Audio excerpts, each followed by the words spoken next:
আসসালামু আলাইকুম রহমতুল্লাহ। দর্শক, অনেকে কমেন্ট করছেন ভাই বিদ্যুৎ বিল কিভাবে পরিশোধ করব রোজগার টেলিকম থেকে, এ নিয়ে একটি ভিডিও চাই। যদিও আমাদের একসাথে ভিডিওর মধ্যে আছে, তারপরে একটা আলাদা ভিডিও আপনারা চাচ্ছিলেন, যার ফলে এই ভিডিওটি তৈরি করছি। চলুন কথা না বাড়িয়ে দেখে নেই কীভাবে করতে হবে। আপনারা চলে যাবেন রিচার্জ অপশনের মধ্যে। এখানে আসার পর আপনারা চলে যাবেন পে বিল অপশনের মধ্যে। দর্শক, দেখতে পাচ্ছেন আমার হাতে একটি পল্লী বিদ্যুতের কাগজ রয়েছে, বিদ্যুৎ বিল। এখানে দেখেন SMS হিসাব নাম্বারটা থাকে, SMS হিসাব নাম্বার, ঠিক আছে। SMS হিসাব নাম্বার যেটা থাকে সেটা আপনাদেরকে দিতে হয়। আপনারা যা আশা করি জানেন কোনটি দিতে হয়, তাও আমি দেখিয়ে দিলাম এখানে। দর্শক, এখান থেকে SMS হিসাব নাম্বার যেটা আছে, যেটা দিয়ে বিদ্যুৎ বিল পরিশোধ করতে হয়, আশা করি আপনারা জানেন, সেটা এখানে আপনারা দিয়ে দেবেন। বিদ্যুৎ বিল নাম্বারটা দিয়ে দেবেন। এরপরে বিল অ্যামাউন্ট দিয়ে দিবেন, কত টাকা হয়েছে কাগজে দেখবেন সর্বমোট কত টাকা, সেটা আপনারা এখানে লিখে দিবেন। এরপরে মোবাইল নাম্বার, এখানে আপনি আপনার নিজের মোবাইল নাম্বার দিতে পারেন এবং কাস্টমার যার বিদ্যুৎ বিল দিয়ে দিচ্ছেন তারটাও আপনি এখানে দিতে পারেন। তাহলে কাস্টমার মেসেজটা পেয়ে যাবে যে তার বিদ্যুৎ বিলটা দেওয়া হয়ে গিয়েছে, তিনি শিওর হয়ে গেল। আর আপনি যদি আপনার নিজের নাম্বার দেন তাহলে কিন্তু 50টির বেশি নাম্বার আপনি এক মাসে দিতে পারবেন না। যদি দেন তাহলে কিন্তু তারপরে রিচার্জগুলো ক্যান্সেল হয়ে যায়, এটা মনে রাখবেন। এবার নোট আছে, নোটে আপনি লিখে দিতে পারেন আপনার মতো করে যে কোনো তথ্য, কতদিন মেয়াদ আছে, এটা আর্জেন্ট কিনা ইত্যাদি লিখে দিতে পারেন। এবার রয়েছে মান্থ নেম, মানে কোন মাসের বিদ্যুৎ বিল আপনি পরিশোধ করছেন সেটা এখানে লিখে দেবেন। লিখে দেওয়ার পর নেক্সটে চলে যাবেন, পিন দিয়ে সাবমিট করবেন, ব্যাস হয়ে গেল। এত সহজ, একেবারে সহজ জিনিস, কোনো কঠিন কিছু নাই। আর এটা দেওয়ার পরে কিন্তু আপনাকে অপেক্ষা করতে হবে, সাথে সাথে অটোমেটিক হয়ে যাবে না। আপনি এখানে যদি হিস্ট্রিতে যান, হিস্ট্রিতে যাওয়ার পরে আপনারা পে বিলে যান, তাহলে দেখতে পারবেন যে পল্লী বিদ্যুৎ আপনি যদি পোস্টপেড দিয়ে থাকেন, পোস্টপেডে দেখবেন কয়টা আছে এবং কমপ্লিট হয়েছে কিনা। দিন শেষে আপনি সকালে দিয়েছেন, আপনার রাতেও এটা দেওয়া হতে পারে বিদ্যুৎ বিল যেহেতু।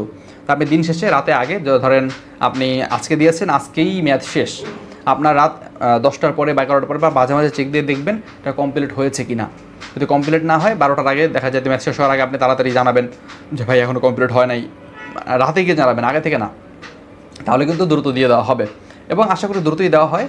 টাইম অনুযায়ী আপনি লিখে দিতে পারেন যে কয়দিন মেয়াদ আছে নোটের মধ্যে, তাহলে আরও ভালো হবে। তবে তাড়াহুড়া করা যাবে না, যেহেতু এটা ম্যানুয়াল কাজ, আস্তে আস্তে করতে হয়, সেভাবে আপনাকে দেখতে হবে। আর কিছু কিছু ক্যান্সেল হতে পারে, আপনার যদি ভুল নাম্বার থাকে, ভুল অ্যামাউন্ট দিয়ে থাকেন, তাহলে কিন্তু ক্যান্সেল হতে পারে। কিছু কিছু আছে কোম্পানি থেকে রিজেক্ট করে, সেগুলো ক্যান্সেল হতে পারে, সেগুলো আপনাকে অন্য জায়গা থেকে দিতে হবে।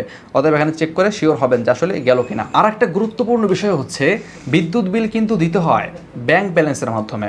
আপনি যদি মেইন ব্যালেন্সে টাকা অ্যাড করে বিদ্যুৎ বিল দিতে চান বা দিতে চান, তাহলে কিন্তু হবে না, আপনাকে ব্যাংক ব্যালেন্সে টাকা অ্যাড করতে হবে। আর ব্যাংক ব্যালেন্সে টাকা অ্যাড করার ক্ষেত্রে কিন্তু ইসের ক্ষেত্রে একটা চার্জ আছে। চার্জটা হচ্ছে, যারা ডায়মন্ড অ্যাকাউন্ট, সর্বোচ্চ 3000 টাকার অ্যাকাউন্ট, তাদের কিন্তু কোনো চার্জ নাই, তারা একেবারে ফ্রিতে অ্যাড করতে পারে। যারা গোল্ড, তাদের থেকে মাত্র 2 টাকা চার্জ কাটে। যারা ভিআইপি, তাদের থেকে মাত্র 3 টাকা চার্জ কাটে। আর নিচে যারা আছে তাদের থেকে মাত্র 5 টাকা করে চার্জ কাটে, হাজারে, মানে পার বিদ্যুৎ বিল না। বিকাশ একটা বিদ্যুৎ বিল নিতেই হচ্ছে কত নিয়ে যায়, 5 টাকা, 10 টাকা, 20 টাকা নিয়ে যায়। আর আমরা হাজারে নিচ্ছি মাত্র 2 টাকা, 3 টাকা, 5 টাকা, মানে একটা চার্জ নাম মাত্র। আর যিনি উপরে থাকেন ডায়মন্ড লেভেল, তাদের থেকে কোনো চার্জ আমরা নিচ্ছি না। আর একটা বিষয় হচ্ছে, এখানে লিমিট থাকে কত টাকা থেকে বিদ্যুৎ বিল দেওয়া যাবে, তো সেটা দেখে আপনারা দিবেন, তাহলে কিন্তু আপনারা সহজেই বিদ্যুৎ বিল পরিশোধ করতে পারবেন। তো আশা করি বুঝতে পেরেছেন রোজগার টেলিকম থেকে কীভাবে বিদ্যুৎ বিল দিতে হয়, কোন ব্যালেন্স দিয়ে দিতে হয়, কী কী সুবিধা অসুবিধা আছে। সুবিধার ক্ষেত্রে এখানে বলবেন ভাই আমি তো কমিশন পাইলাম না, তাহলে আমার লাভটা কী? লাভটা হচ্ছে, আপনি যদি বিকাশ থেকে দিতেন চার্জ কাটতো, এখানে চার্জটা কাটছে না। বিকাশে 2-3টা ফ্রি দেয়, তারপরে কিন্তু চার্জ লাগে।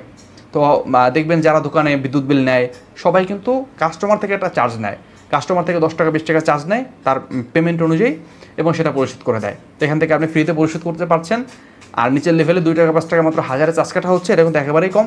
তো আশা করি আপনারা এখান থেকে লাভবান হতে পারবেন এবং ভালো কিছু করতে পারবেন। আসসালামু আলাইকুম রহমতুল্লাহ।